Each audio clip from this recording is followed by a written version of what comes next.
जय यीशु परमेश्वर के नाम से हम आपका स्वागत करते हैं इस दिन। आज हम पढ़ेंगे याकूब अध्याय 4 पद संख्या 3। और जब मांगते भी हो तो तुम्हारा उद्देश्य अच्छा नहीं होता, क्योंकि तुम उन्हें अपने भोगविलास में ही उड़ाने को मांगते हो। मेरे भाई और बहनों, परमेश्वर का वचन कहता है कि जब हम परमेश्वर के सामने आकर हम प्रार्थना मांगते हैं, हमें मिलता नहीं है। फिर हम सोचे, परमेश्वर तू मेरी प्रार्थना का उत्तर क्यों नहीं देता? क्योंकि हमारा प्रार्थना ही गलत रहता है। मेरे भाई और बहनों, हम हमेशा स्वार्थी प्रार्थना करते हैं कि परमेश्वर मुझे ये चाहिए, मुझे छुटकारा चाहिए, मुझे चंगाई चाहिए, मुझे अपने घर में बढ़ोतरी चाहिए, मेरे बेटे को नौकरी की वरदान दे। हम हमेशा अपने स्वार्थ के लिए प्रार्थना करते हैं, हमेशा पैसे के लिए प्रार्थना करते हैं, और फिर हमें वो उत्तर मिलता नहीं है क्योंकि हमारा प्रार्थना ही गलत है। मेरे भाई और बहनों, आज परमेश्वर हम सब जन से कह रहे हैं कि एक स्वार्थी आदमी बनना छोड़ दो। कभी मेरे भाई और बहनों हमने उठकर परमेश्वर को धन्यवाद दिया? भले हमारे खाने में एक रोटी है, लेकिन क्या उस रोटी के लिए धन्यवाद दिया? क्योंकि जिस प्रकार परमेश्वर ने 5 रोटी 2 मच्छी को लेकर 5,000 व्यक्ति को खिलाया, तो मेरे भाई और बहनों धन्यवाद। क्या हम अपने पिता को कभी धन्यवाद दिए हैं? क्या हमने कभी पूछा उनसे कि तेरे हृदय में क्या है परमेश्वर, तू क्या चाहता है हमसे? कि हम हमेशा स्वार्थी बने रहे कि परमेश्वर मुझे ये चाहिए, मुझे वो चाहिए, मुझे चंगाई चाहिए, मुझे छुटकारा चाहिए, मुझे पैसा चाहिए, मुझे नौकरी का वरदान चाहिए, मुझे बाहर देश जाना है।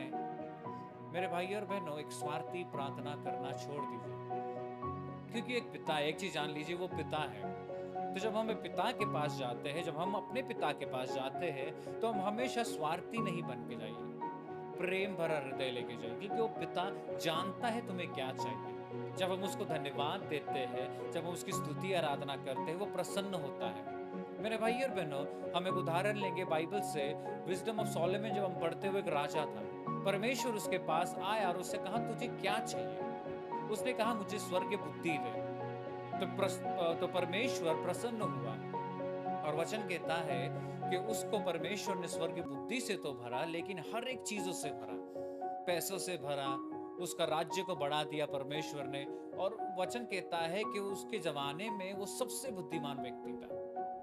तो मेरे भाई और बहनों, उसने वो चीज मांगा जो परमेश्वर को प्रसन्न लगा। लेकिन हम क्या मांगते हैं? अगर परमेश्वर हमसे कहता है कि तुझे क्या चाहिए, तो हम एक बड़ा सा लिस्ट निकाल देंगे।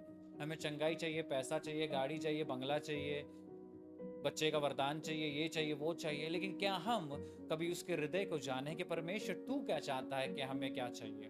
क्योंकि उसने हमें बनाया है, वो हमारा पिता है। तो इस सुबह मेरे भाई और बहनों, हम यही प्रार्थना करेंगे। इस समय हम अपने आंखों को बंद रखकर अपना पूरा ध्यान परमेश्वर की ओर लगाएंगे। हे पिता परमेश्वर, इस दिन के लिए धन्यवाद देते हैं, सुंदर वचन के लिए धन्यवाद देते हैं। परमेश्वर, हम हर एक चीजों के लिए माफी मांगते कि हमारा प्रार्थना एक स्वार्थी प्रार्थना रहता है। हम केवल मांगने वाले क्रिस्ती बने हैं परमेश्वर। लेकिन आज परमेश्वर, हम तुझे धन्यवाद देते हैं सुबह के लिए। बहुत सारे लोग परमेश्वर रात को सोए तो है, लेकिन सुबह उठ नहीं पाए। तूने हमें तंदुरुस्त रखा, हमें सुबह उठाया, हमें अपने परिवार को परमेश्वर पूर्ण रूप से तूने पूरे रात को परमेश्वर अपने हाथों में संभाल के रखा, उसके लिए हम धन्यवाद देते हैं। धन्यवाद परमेश्वर कि तू हमारी हर एक प्रार्थनाओं का उत्तर देता है। और परमेश्वर, हम हर एक चीजों के लिए माफी मांगते हैं कि कभी हम अहंकार में प्रार्थना किए, कभी तेरे विरुद्ध हम गए हैं। इस समय परमेश्वर, हर एक चीजों के लिए हम माफी मांगते हैं, और हम प्रार्थना करते हैं परमेश्वर, तू हमारे हृदय को अपने हृदय समान बना, कि हम एक धन्यवाद का क्रिस्ती बने परमेश्वर, कि हम जहां भी जाए तेरे प्रेम को बांटे।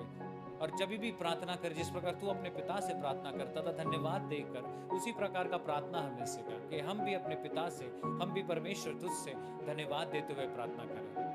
और यही प्रार्थना इस सुबह माता मरियम के मध्यस्थ से सारे स्वर्गदूत के नाम से हम मांगकर कबूल करते हैं। आमीन। जय यीशु।